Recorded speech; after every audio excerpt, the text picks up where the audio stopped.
Hello, thanks for joining me. My name is Tony Horgan, and this live stream is coming to you from me and Korg, and it's coming to you from my tiny little nice studio, which I built recently, and I haven't had that much time to play in yet, but this is going to be fun. I'll just show you my studio, just so you know where we are, kind of. It's a very nice little studio, look, with my decks, my bottle of raving water, as always, all my 90s vinyl. I'm pointing at the screen, I'll point to the stuff, my 90s vinyl, and of course, all my lovely Korg synths.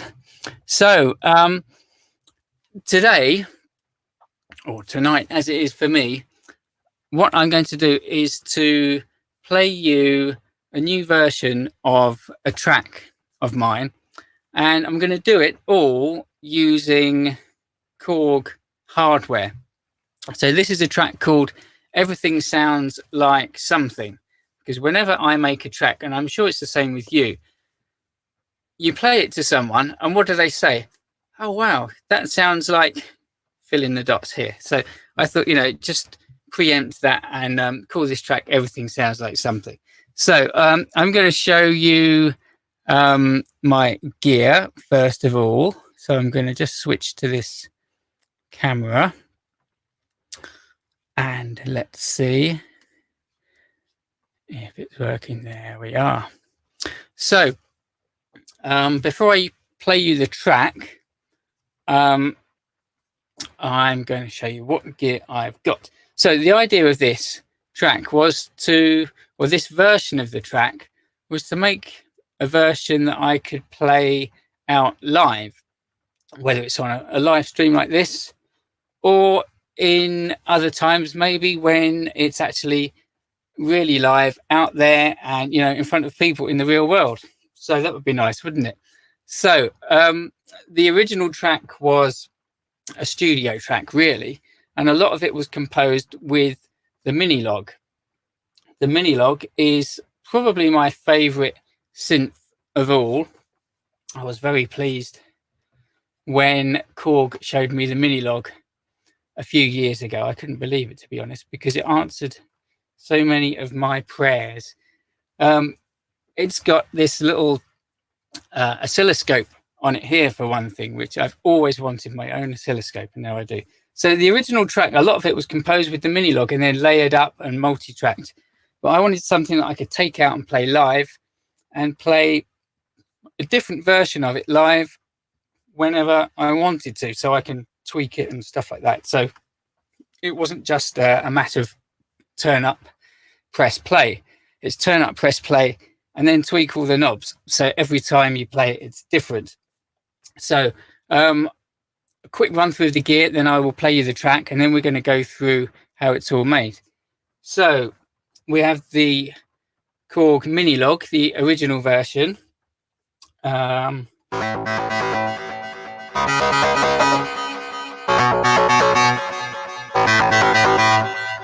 is going through a distortion pedal at the moment. Helps it to cut through the mix. That's playing the main riff. We have a Korg Monologue.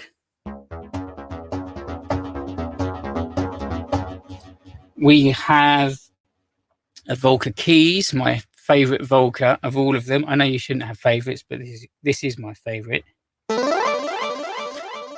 We have a Volca FM, which is playing the chords. I'm not going to attempt to play the chords on the Volca FM's keyboard at the moment, but I will play a chord for you. It's a lovely chord. It's a lovely chord sound as well. The new bass.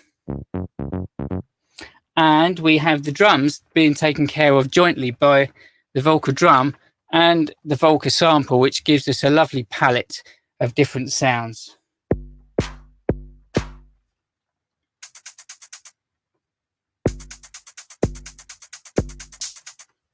Okay, so I'm going to play the track for you now and do some tweaks. While I'm doing that, I'll have a read through some of the comments and maybe get back to you on some of those. And then we'll go through all of the different elements The only, apart from the distortion pedal, the only effect I'm using really is a delay effect, which is a send effect on the mixer. So most of them were the keys, the Monologue and the Mini-Log and the FM are all going through that same delay effect. Everything else is pretty much dry. Okay, so let's go. This is all being sequenced by Ableton Live rather than the internal sequences. Here goes.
Okay, so let me just pause that there.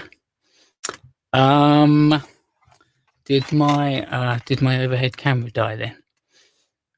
Did it die? It did. Okay, I'll stick another one in there. So I will talk amongst myself while I just put another camera in the top there. So that was a track called Everything Sounds Like Something, which is available on Bandcamp and also on YouTube. So I'm going to turn this down because I'm slightly feeding back through my headphones. What we're going to do now, while I just switch this camera over, is talk through each one of the synths and drum machines that I'm using, and I'll show you what they're all doing. So this track, everything there was being sequenced by Ableton Live via MIDI, which is a nice way to do it. The onboard sequencers have been very important in getting me back into making music. Right, we're back on this overhead camera. That's good. Because the onboard sequencers allow you to just have fun with the sounds, create a little melody, and have some fun with the sounds at the same time, without getting really deep into a big project. Now, look at that, as if by magic, the camera works again. I might need to do that again in a minute. I'm not sure why. Okay, so just going to check I can hear myself. Good, I can through my headphones. Good. So what I've done here, the reason I've done this through Ableton Live is because rather than these sequences are great, and they've been a really good part of the development of my musical ideas, and this song in particular. So this track mostly was composed using the Monologue. The Monologue has its own arpeggiator and also has its own sequencer. So you can, if I was to choose this sound, which sound should I choose? This one called Feel Good. Where has it gone? I want pop, don't we all? Where is it? I've gone past it.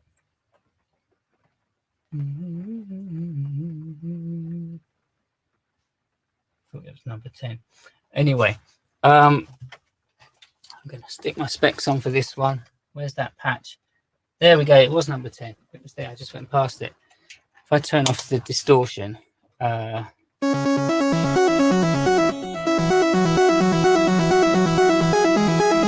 So, for example, the riff that I'm playing on here, that's being played on here, was actually composed on the Monologue.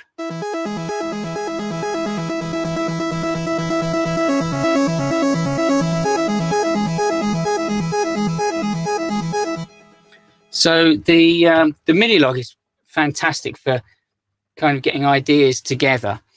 In the original track, it created a lot of the audio for the track, but what I've done now is I've taken those ideas and riffs that I've developed on there and put them into different synths. So I'm going to talk through each of these synths and tell you what they're doing in that track. So once again, thanks for joining me. My name is Tony Horgan. If you don't know me, regardless of whether you know me or not, I'm the author of the Korg Volca Modular Expert Guide and all the other Korg Volca Expert Guides. Most of those are available as ebooks. This one is available as a hardback from lulu.com. Sorry, I just thought that had frozen then, but it's back. So I'm going to take you through each of these in turn. Right, we're going to start with the what shall we? We'll start with the FM. So I think the FM is on channel 8 on my mixer. Let's see. If I come into Ableton Live, I'm going to play you the chords. Zoom out slightly.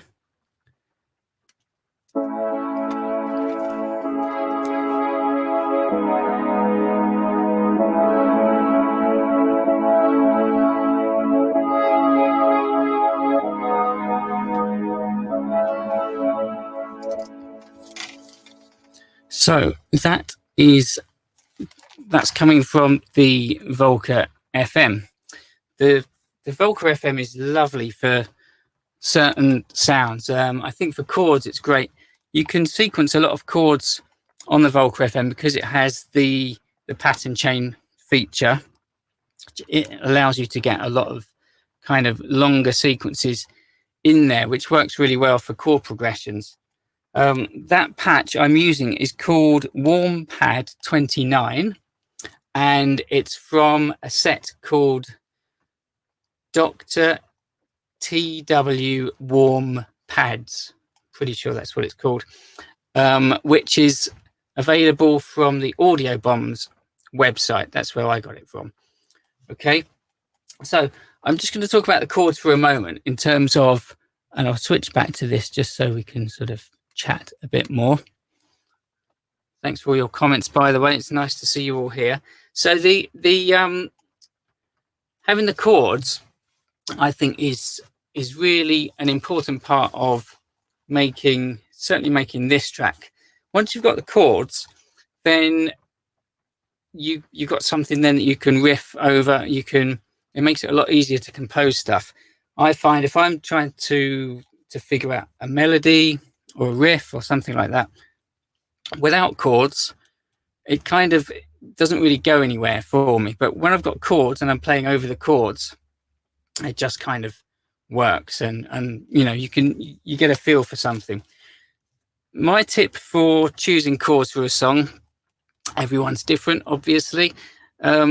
Quick tip is to think of a song or a piece of music that you like.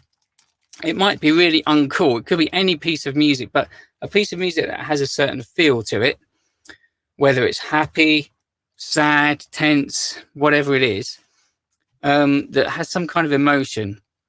Find out what the chords are for that song or for that piece of music. Use those and then do something completely different over the top. Maybe put it into a completely different style. It might be a rock song. You can take the chords from the rock song, put it into something a bit more like this, or you could do it the other way, or however you want to do it. You can mix and match the styles, but the chords are where you're going to get that emotion from, I think. So I'm going to start with the chords, and that's the Volca FM, which is great for chords, I think. So next we have, I'm just looking at my list. What have we got here? Right, so yeah, let's talk about the drums. So drums, I'm going to unmute the drums. Now, the drums are being taken care of by I'm pointing, I should show you what I'm pointing at, shouldn't I? The drums are being taken care of by the Volca drum and the Volca sample. So let's see what I've got here. If I come back to Ableton Live for a minute, bear with me. I'll try not to close down the stream or anything silly like that. Let me see what I'm just going to try and unmute the drums and leave the drums as they are.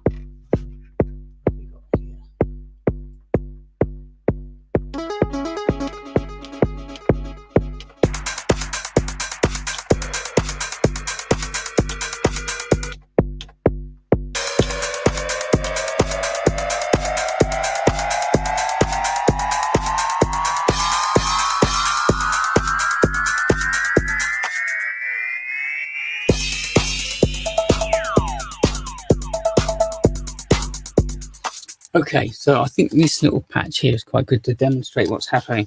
So we've got the kick coming from the Volca drum, which sounds like this. Now, you might hear some clap in there. And the reason for that is because I've panned the kick all the way to the left, and I've panned all the other sounds all the way to the right, which in effect gives me a separate output for the kick drum and a separate output for everything else. That allows me on the mixer to have a separate channel fader for the kick, and I can EQ the kick separately and process that on its own, and everything else gets its own fader. So that makes it very easy and quick for me to sort of balance up the level of the kick, which is very important. But if it's fixed with all the other sounds, then it's harder to do. I have to come back into here. But if it's got its own channel on the mixer, then I can just do that easily. But when you pan them, you don't get it.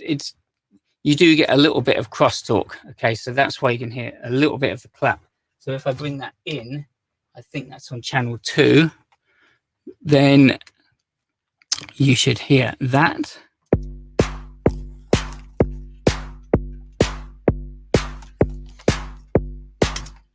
So that's the clap and the kick. I'm going to show you the patch.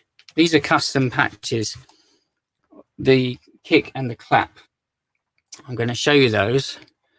Just come back here so I can see what's going on. Right. So where are we? Photos. So this one is the, if you want to look at this video later, maybe pause it. This is what I call A1 kick, which you'll find this patch on my Twitter feed somewhere from a few months ago.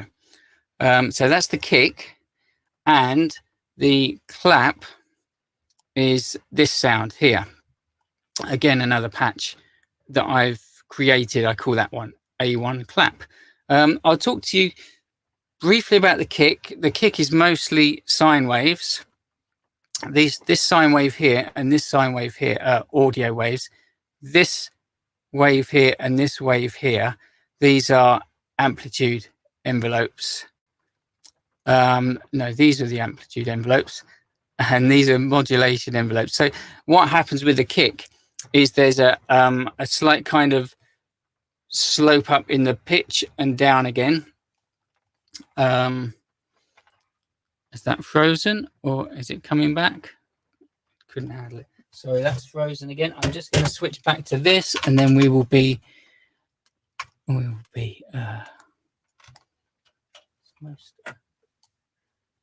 annoying. Sorry about that. It is I'm just going to switch back to this camera again. So the kick is a great solid kick based on sine waves.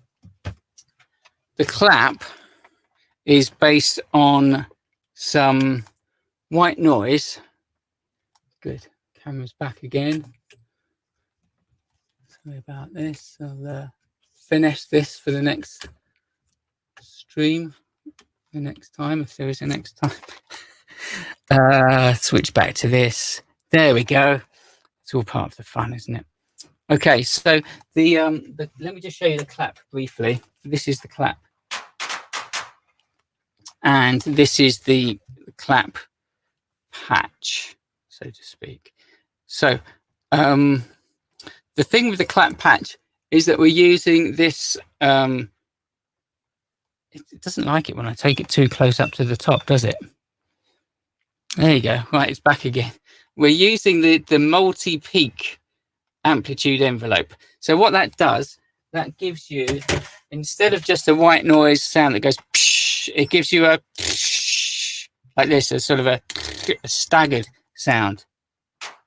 Because when you have a hand clap sound on a drum machine, it's not just, it's actually an ensemble of claps, which I can't do because I've only got 2 hands, but like that. Okay, so that's that. Then we come over to the Volca sample. The Volca sample is doing some more. I'm just going to zoom this in and position this slightly better. Yeah, there you go. The Volca sample is playing some other drum sounds and some effects, such as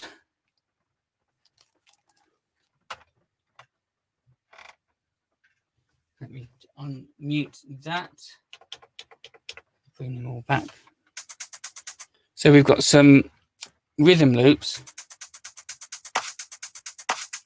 and we have some effects. So we've got this riser effect, which was created with the Monologue, but I've sampled it and then put it into the Volca sample, which is really just me turning the filter like this with very high resonance, and that going through a delay effect. Then we have, at the moment, this is a bit quiet, this sound, because it was quiet last time I stopped the sequence. But it's basically a white noise kind of rhythmic effect, which was created using the Monologue. And then we have some ride cymbals. What do we have? We've got open and closed hi-hats, crash cymbal, a cowbell, a shaker, and we have a, where's the ride? The ride cymbal here. So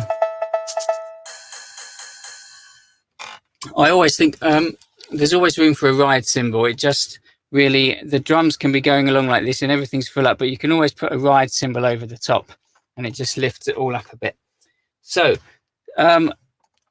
the DJ and producer Dave Dresden gave me this tip, which was to use 2 different drum machines and to use the second one for fills and just to raise the bar a bit, you know, raise the sort of, add a bit more excitement, because if you've just got one set of sounds, then your ears can get a bit bored, and then you bring in something, especially like some classic sounds here.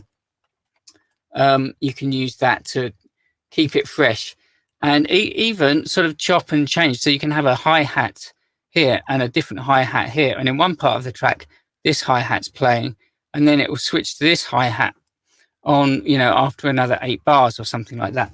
So it could sound like this. Let's just play the drums on their own.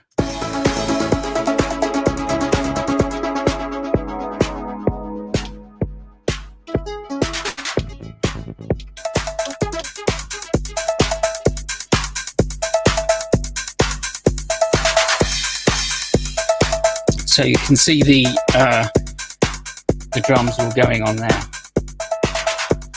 Okay.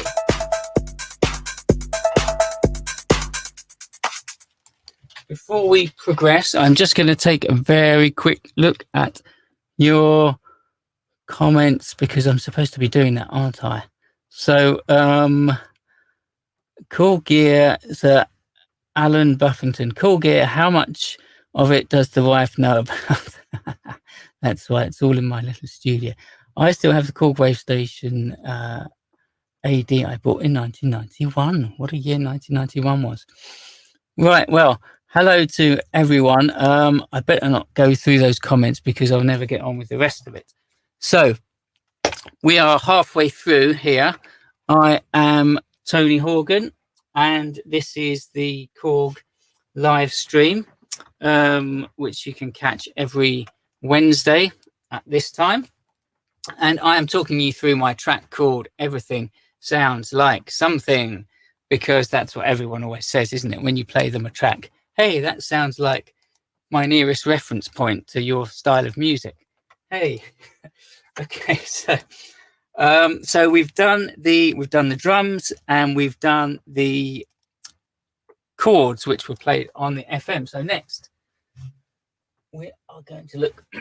I'm going to touch briefly on the Volca new bass. I've been quite easy on the Volca new bass in this track, so it can do a lot more than I've done with it. But at the moment, it's playing a fairly simple but very effective little bass patch. Let me put my headphones on there, make sure you can hear it. I don't think you can. It has a sort of a portamento effect on it but I'm not actually using that. I'm using very staccato notes. So the bass line is going on channel. I wrote down all the channels of all of the sounds and I mislaid them. Let me see if I can the bass line.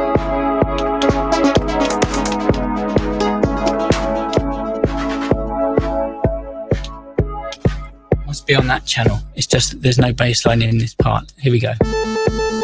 Nope. Where's the bass line?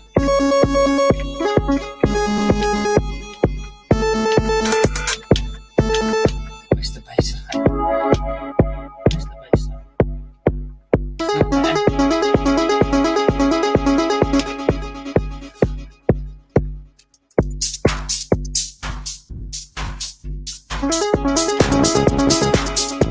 It's on channel 4. There it is.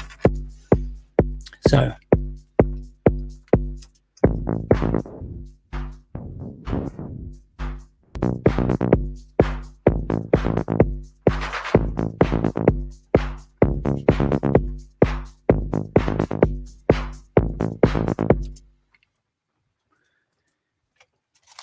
So the bass line, musically, this, in terms of music theory and structure, the music is quite simple.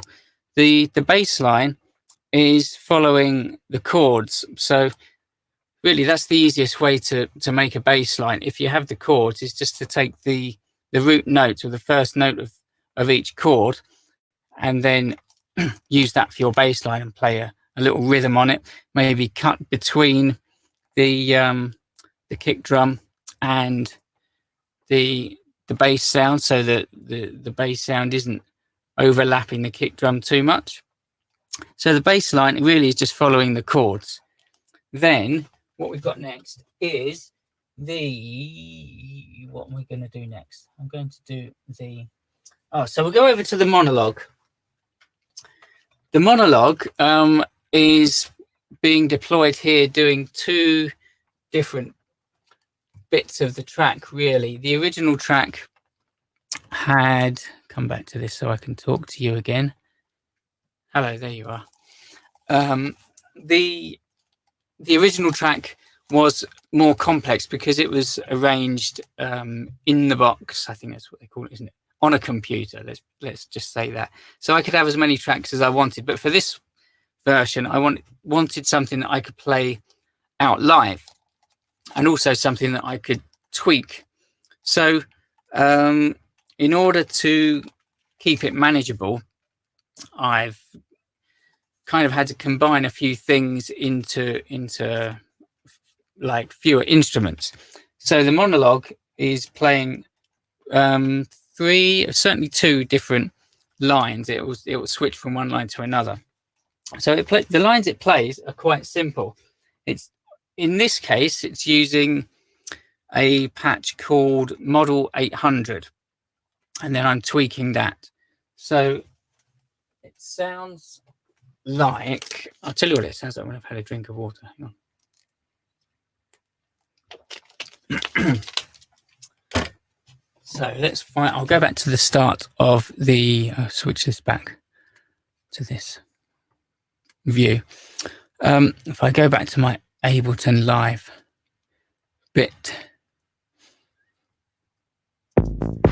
Right, so let me find what channel that's on. So this is the monologue playing now. Let me just do this. So the monologue is playing now, and as you can hear, it's a very simple, at the moment, it's a very simple 3-note pattern. Again, this comes back to what I was talking about with the chords. So on its own, it's a bit, yeah, it's okay, it's fine. But when you put it with the chords, then it kind of turns into something different. Each time that 3-note pattern plays with a different chord, it sounds different. So in a way, it's a bit of a shortcut to making a much more interesting, longer pattern, just using a few notes. So I'll come back to the start of that. I will just bring the chords in now. You'll hear it changes.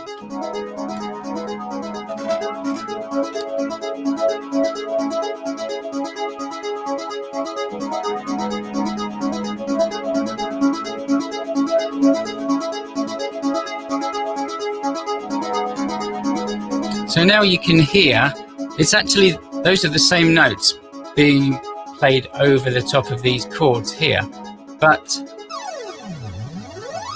it's a nice little fill there, isn't it? But because the chords are different, it sounds different when it's mixed with those different notes. So all the sort of, you know, the notes and frequencies and harmonies change.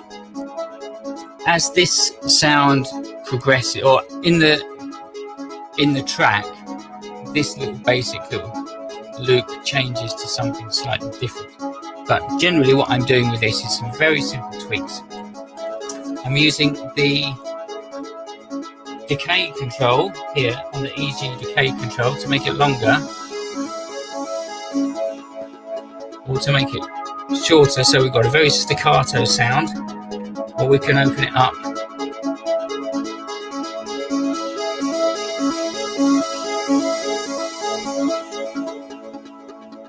The other sound that the other sort of effect I was using two. One of them was to change the shape.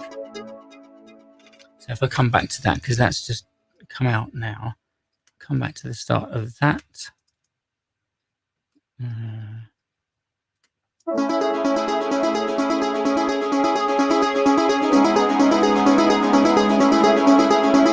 The shape control was the other sound, the other control I was using to change it.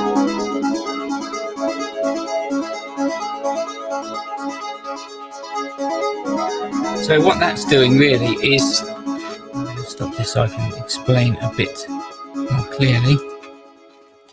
The shape control is changing the basic shape of the oscillator. So the basic shape of the wave is the kind of thing that you might use if you were doing pulse width modulation, to change the pulse width to get from going like this to going, it could go like this and then down and then up, or it could go like this and down and up and then go along like this.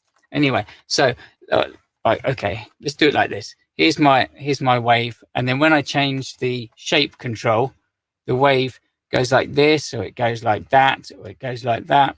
Basically, normally it would fold. So if it was a triangle wave, it would probably fold in like this and then repeat. And then if I moved it back, it would be a wave more like that. So that's the shape control there. There are two. You can change the shape for both oscillators. And then the other control I was using to mess about with that sound was the LFO intensity and the LFO rate, which I was using as a kind of a fill effect. So that was to cause the pitch of the wave to go kind of become a bit unstable. And then if you turn up the intensity and the rate, then it goes woo, goes really haywire like that. So which can work. You wouldn't want that going through the whole track because it would sound out of tune, but you can use that like towards the end of a section to kind of signal that something's going to come off in another direction. And it's kind of, you know, it's crazy club music, so hey, what the hell, you can do what you like. So I'll just show you those controls again if I play that. So this one is the shape control.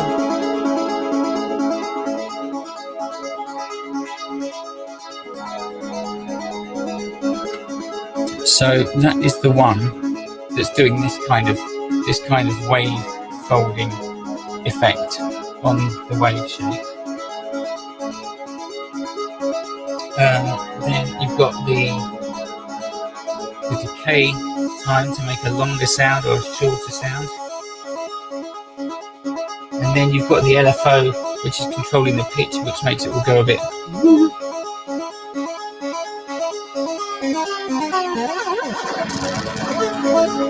So you can go all the way up like this if you want, and then it's not really even making any kind of musical sound at all.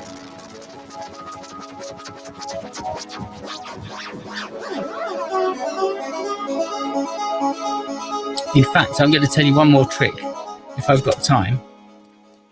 One more trick that I like to do is if you're in a breakdown, for example, part of the track. It's all broken down, and then you're halfway through the track. You're going to lead up to something. You can have a patch that starts off all crazy and then just kind of gradually sort of resolves itself and comes into shape. And then there's something nice about that, about something that kind of starts a bit wrong and then sort of then eventually fits together. It's sort of some kind of resolution. So what you have to do is you have to remember where the knobs should be to get them back again. So you could make a preset, you could choose a preset or make your own sound. Remember what you did. So I did that there, did that there. So this needs to come back, that needs to come back. Then you can start with that haywire patch and then bring it back into something more musical like this. I'll just start again with that little loop. So that's what we're going to come back to. But if I mess about with the rate of the LFO rate, for example, we'll just do it with that. You could do it with lots of others as well, but to keep it manageable, I'll just do it with that.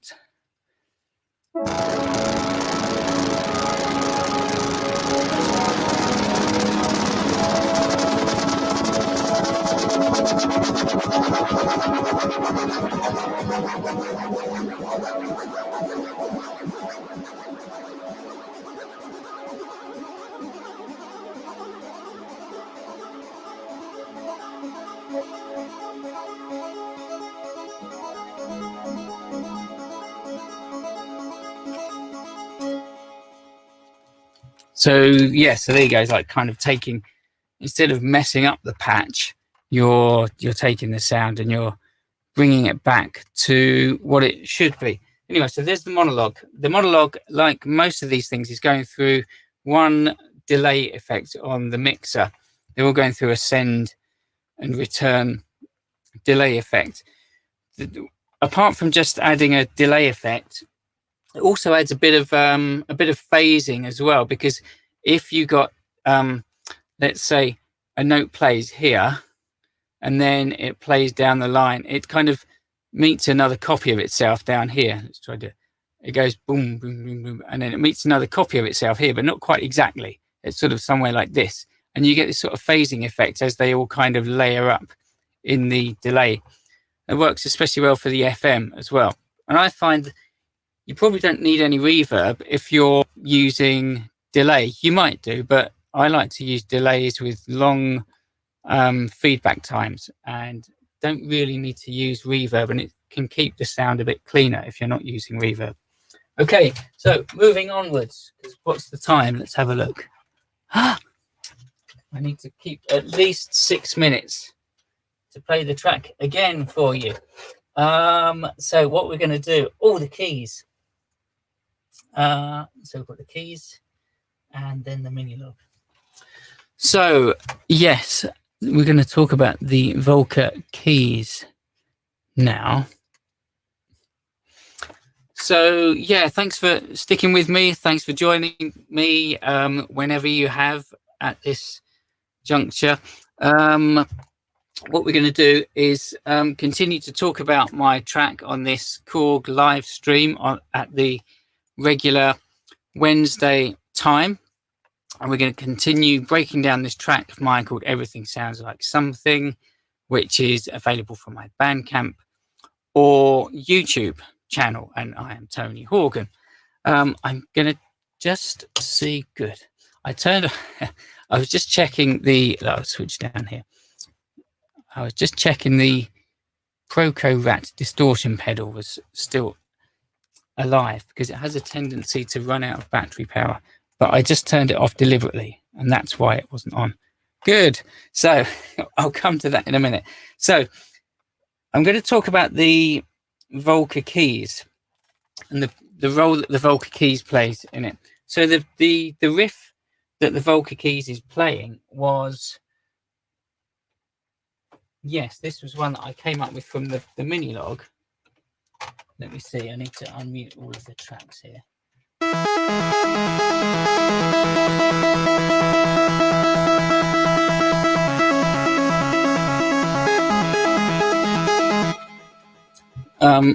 So I used the mini log to kind of compose that, and that's the sound that's on the original version of the track. But for this version of the track, I wanted to use the Monologue to play the kind of the lead riff. So I had to sort of get that bit onto something else. So I've put it onto the Volca Keys. And as I said before, none of this is in this version. None of this is using the internal sequencers.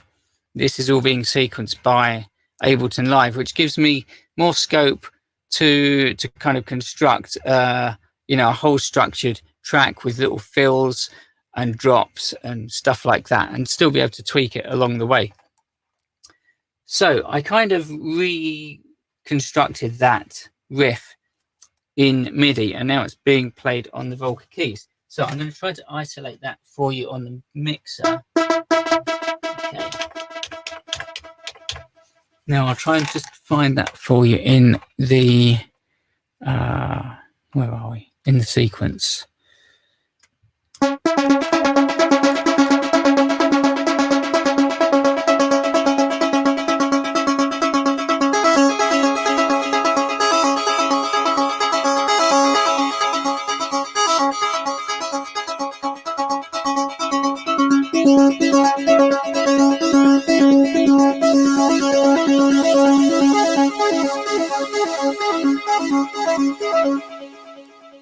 So this sound, just with a few tweaks, can sound very different. So towards the end there, we had that kind of typical trance detuned sawtooth sound.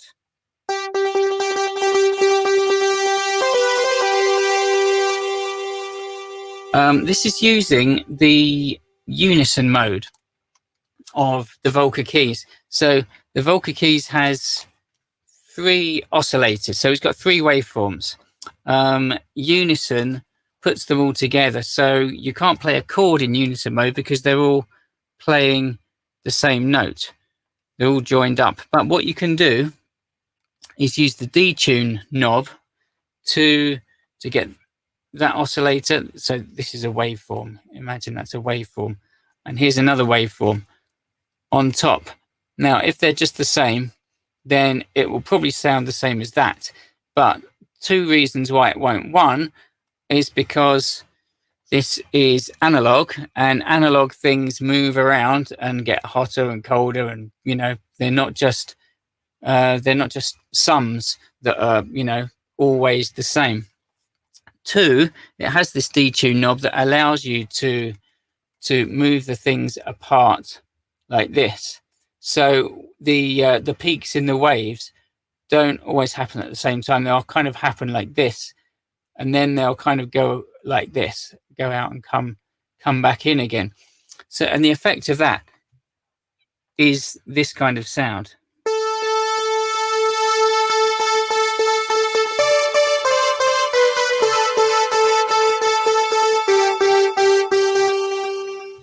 That's a great sound. It's a very familiar sound to many of us now, but it's a great sound, and I would say it's a classic sound. My hand seems to have frozen on the screen there. Oh, there we go. Quick, change the camera. I'm gonna get a proper webcam after this stream. Tomorrow I shall go to Webcams R Us and buy their finest webcam and plug it in. But anyway, in the meantime, I'm just going to plug this one back in because this seems to work, doing a kind of a tag team. I don't know why. Anyway, so webcam tag team seems to work for now, so bear with me. So this is the Volca Keys playing that riff, and just a few small tweaks can make a really big difference to the sound. Just to prove that that's working now. Yay! Zoomed in a bit too much there. There we go. It's all part of working from home, isn't it? There we go. So just those few tweaks can really change the sound. What I'm using fairly high cut. Oh, I tell you what, I can show you exactly what I'm doing, because I have the patch right here. So this is the patch that I've got set up on the Volca Keys. I'm going to hold it there in case you want to, if you're watching this back later, then you could pause the video. Also, I'll put this out on my Twitter feed so you can see it.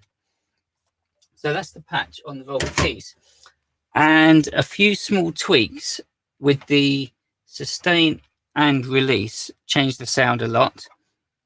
It has a reasonably high peak. Let me feel where the notch is there. Where's the peak? I don't know, something about 50% peak, 50% cutoff. The VCF EG int, basically the filter envelope intensity is up full. So that means the filter opens and closes according to the decay and the release time. So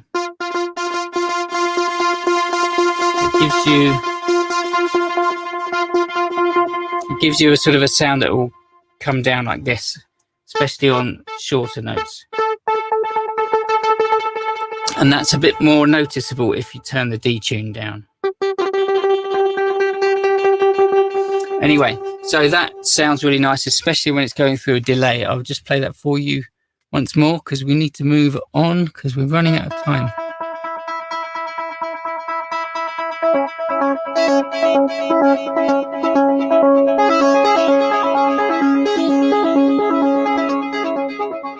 You could change the voice mode and it would sound different. Poly mode, octave mode, almost the same but a bit brighter. Fifth mode to play some power chords.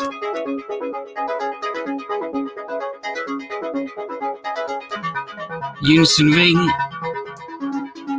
and poly ring. Poly ring would sound more weird if you actually had some other notes going on in it.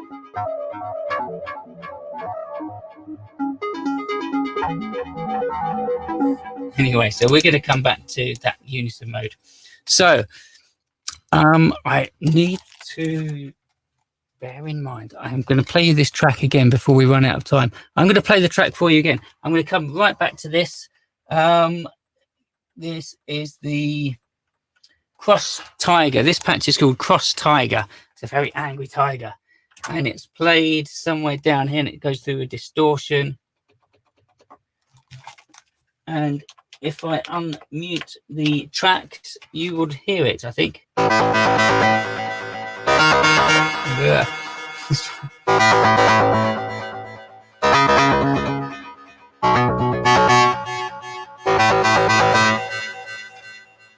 So that's that. It's going through the distortion pedal, brings it out into the mix. I'm going to play the track for you now.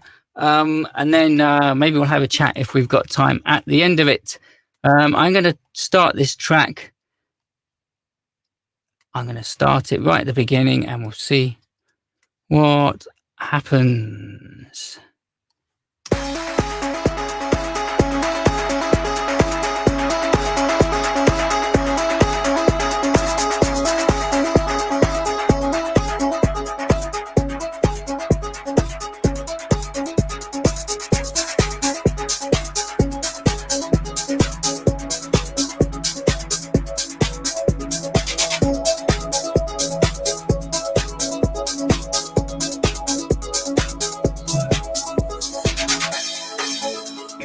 I'm just going to read some of your questions and try to answer them as this plays.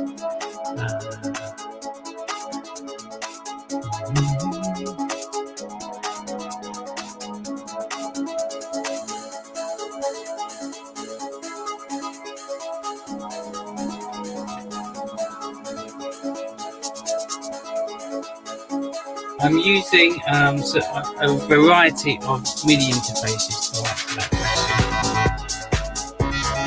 Without wanting to talk over the track, maybe I've got time for some questions at the end. We'll see.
Okay, that is the end of that track. So let me just come back to this camera.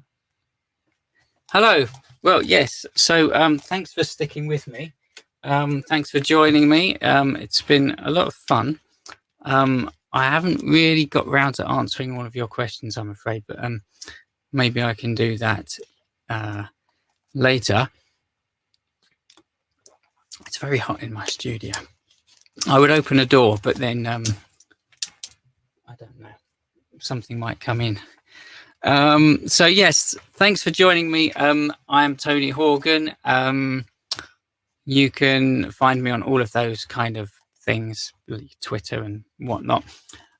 Maybe at the Tony Horgan. I'll just give you that one.